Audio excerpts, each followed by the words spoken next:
First, King Charles is now ignoring calls and even letters from Prince Harry, according to the US celebrity Bible People magazine.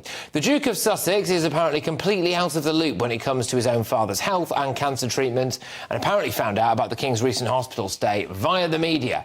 And yet another sign that the royal reunion might now be more distant than ever before. Reports in the Daily Mail suggest that Prince William has been left frustrated by Harry's surprise visit to Ukraine, where he met with wounded soldiers. The Prince of Wales had apparently planned a similar trip himself, but it was blocked due to security concerns. Well, we're joined now by the editor-at-large at the Mail on Sunday, Charlotte Griffith. Charlotte, thank you very, very much. First things first, it appears as though King Charles is no longer taking Prince Harry's calls, or indeed reading his letters. What do you make of that? I think it's really sad for Harry, actually, and for Charles, because we know Charles is really ill. I don't blame Charles at all, because Harry is deeply untrustworthy. And in his Netflix documentary, you can see him receiving a text, not from Charles, but from Prince William, reading it straight away out to Meghan whilst being filmed by TV cameras. So I can hardly blame him for being, Charles for cutting off his son. But I do think it's a really sad situation, because Charles was hospitalised the other day, and Harry had no idea. And this leak to People magazine, those leaks often come from the Sussex camps when it comes to People magazines. They've got really close links. So I do think it's probably coming from them, more or less. And the other thing is, Harry's recently said that he felt exhausted and overwhelmed by the court case about his security going on over here. So I am a bit worried that he sounds a bit fragile at the moment, and he can't get through to his own family. Yeah, I mean, at the same time, though, this is what you get when you leave and slag them off on the way out, isn't it? Yes, and also Meghan has a real history of freezing out her friends and just completely cold shouldering, people that she's known for years, including her own father, famously. So I do wonder whether they're getting a taste of their own medicine. Maybe Harry's adopted this policy of freezing people out and being frozen out himself. But what is different is that this is the first glimpse we've had to the fact that he is actually trying to reach out to his family after a very long period of silence between them. And the fact that he's calling them and he can't get through to his father and he can't get letters through, it's just...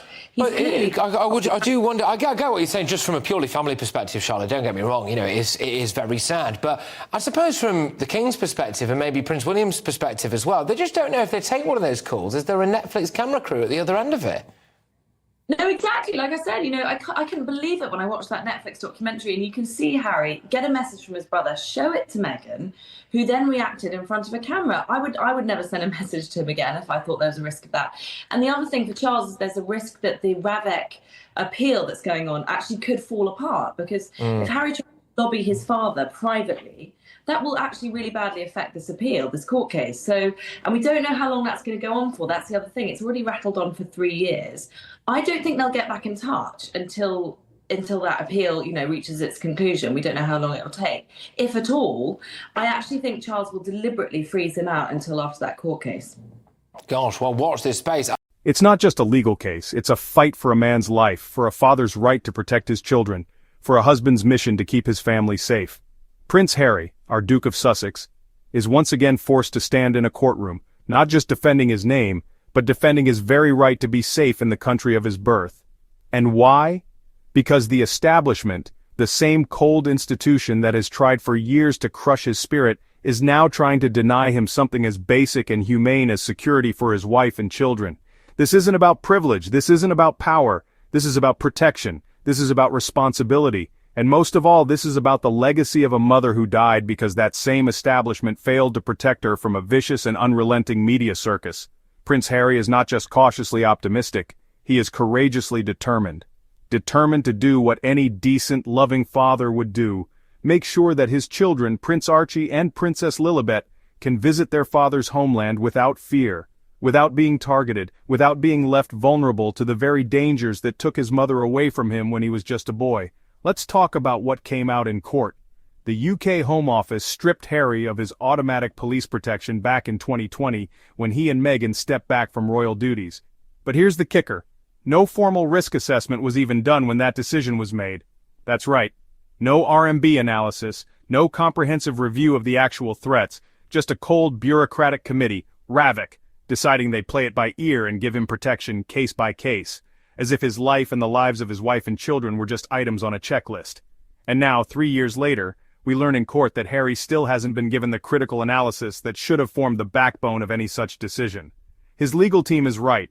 This current so-called bespoke process isn't just inadequate, it's an insult. It's a slap in the face to a man who served 2 tours in Afghanistan, who grew up under the unrelenting glare of the tabloid press, and who watched his mother's coffin follow the same route he now walks down to attend court, alone, heartbroken, and betrayed.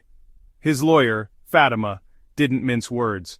With raw honesty, she reminded the court and the world that there is a human being at the center of this case. A man who knows exactly what it feels like to be hunted.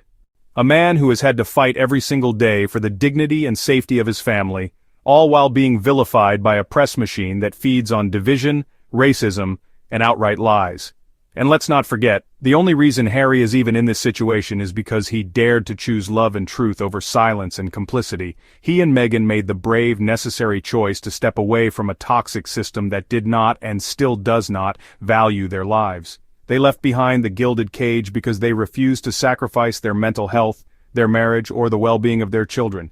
But even in California, their fight isn't over. Harry has made it painfully clear he does not feel safe bringing his family back to the UK under the current circumstances. And why should he? When Meghan was pregnant with Archie, she endured racist headlines and a coordinated smear campaign. When Lilibet was born, the British press immediately began tearing down her birthright, and now, their father is being told that his family's security isn't a priority, that he should just take his chances if he wants to come back home. This is not just a legal failure, it's a moral failure. And what about King Charles, the monarch who claims to care about reconciliation, the man who has the ceremonial power, the influence, the voice to speak up for his own son? Harry has long maintained that his father could help restore his protection, but the palace has chosen silence, again. Their denial of that power, their refusal to support Harry in even this most basic request, has only deepened the pain between them. It's heartbreaking, it's infuriating, and it's completely avoidable. What kind of message does this send to Archie and Lilibet? That their safety is negotiable. That their lives don't matter unless they play by rules set by a system that never welcomed their mother and never respected their father. The revelations from this case are shocking. Harry himself admitted he was exhausted and overwhelmed. He said his worst fears have been confirmed, and that is a chilling statement. What does he know that we don't? What is being held back from the public? What truths are too dangerous, too damning for the establishment to admit? Let's be crystal clear. This is not just about Harry. This is about every parent who has ever felt the world close in around their children. This is about the cost of telling the truth in a society that rewards silence. This is about the courage it takes to keep fighting when every door has been slammed in your face. And through it all, Harry and Meghan continue to hold their heads high. They continue to fight, not for titles, not for attention, but for protection, for justice, for the right to live and love freely without fear. So to those who still insist on vilifying them, who twist every word, who celebrate their pain, shame on you. You reveal more about yourselves than you ever do about Harry and Meghan. The Duke and Duchess of Sussex represent resilience, grace, and a deep, unshakable love that no smear campaign can ever touch. As the world waits for the judge's decision in this crucial case, we at Royal Sussex Squad stand firmly behind Harry. We see him, we believe him, and we know that this is not just his battle, it's our battle too. Prince Harry, cautiously optimistic in legal battle to bring Archie and Lilibet safely to UKT, the Duke of Sussex is currently engaged in a pivotal legal appeal. Prince Harry's legal team have expressed they are cautiously optimistic about the outcome of his ongoing case against the UK Home Office. The Duke of Sussex is currently engaged in a pivotal legal appeal to restore his automatic police protection in the UK. His lawyers have described the security case as a fight for his life. The battle centers on the removal of Harry's automatic security when he and Meghan stepped back from royal duties in 2020. A key focus of the recent proceedings on April 9th was the revelation that no formal risk assessment, RMB, was completed when Harry's automatic security was removed in 2020. Prince Harry, cautiously optimistic, in legal battle, to bring Archie and Lilibet safely to UK Jetty, Instagram. Instead, the government's RAVIC committee, which makes decisions on taxpayer-funded security, implemented a case-by-case arrangement based on current needs. The open summary of submissions highlighted that Prince Harry still has not received the make-or-break RMB analysis. His legal team argues that the current security arrangement is inadequate, inappropriate, and ineffective. Harry's lawyer Fatima delivered an emotional summary last week, stating, "One must not forget the human dimension of this case. There is a person who is sitting behind me, whose safety, whose security, and whose life is at stake." She emphasized the perceived inadequacy of the current arrangements. "There is a person sitting behind me who's been told he is getting a special bespoke process when he knows in his experience it is a process that is manifestly inferior in every sense," she said. She noted Harry's presence throughout the appeal demonstrated how much this appeal means to him and his family. The Duke and Duchess of Sussex are raising their children, Prince Archie, 5, and Princess Lilibet, 3, in California. Harry's lawyers have previously stated he does not feel safe bringing his family to the UK following the loss of his taxpayer-funded police protection. This security concern has effectively limited the family's ability to visit Britain together. The Duke has made it clear that the safety of his family is paramount in his decision to pursue this legal challenge. Prince Harry appeared visibly affected by the court proceedings, saying as he departed on April 9th that his worst fears have been confirmed by the whole legal disclosure in this case, and that's really sad. He described feeling exhausted and overwhelmed by the process. Shaken by information that emerged during the case, Harry told People magazine, "People would be shocked by what's being held back." The revelations during the legal proceedings appear to have deeply troubled the Duke, reinforcing his concerns about the adequacy of his security arrangements. King Charles and Prince Harry last met each other in February 2024 Pascals. Harry has long maintained that his father, King Charles, as ceremonial head of the government, has the power to help restore his protection.